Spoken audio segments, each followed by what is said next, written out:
የጨጓራ በሽታ መድኃኒቶችን ለረጅም ጊዜ መጠቀም ከፍተኛ ጉዳት በሰውነታችን ላይ ሊያስከትል እንደሚችል ያውቃሉ?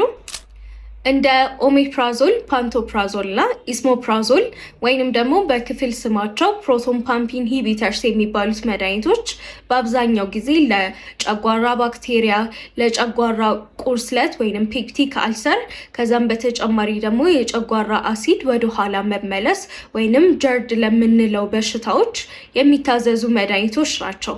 እነዚህ መድኃኒቶች በዋነኛነት የሚሰሩት የጨጓራን አሲድ መጠን በመቀነስ ነው። እነዚህ መድኃኒቶች በአብዛኛው ጊዜ እስከ 8 ሳምንት ሊወሰዱ ይችላሉ። ከዛ በተጨማሪ ደግሞ እንደየበሽታው አይነት ከ3 እስከ 6 ወር ድረስ ህክምናቸው ሊቀጥል ይችላል።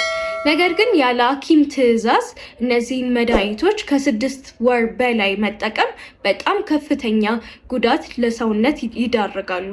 ከነዚህም መካከል አንደኛ ከፍተኛ ለሆነ የሰውነት ንጥረ ነገር ዴፊሸንሲ ያጋልጡናል።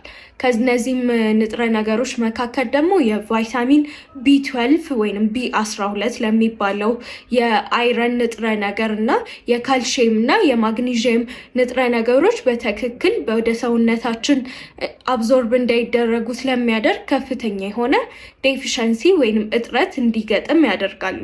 ከካልሲየም እጥረት ጋር ደግሞ ተያይዞ የሰውነታችን አጥንት እንዲሳሳና በቀላሉ ተሰባሪ እንዲሆን ያደርጋሉ።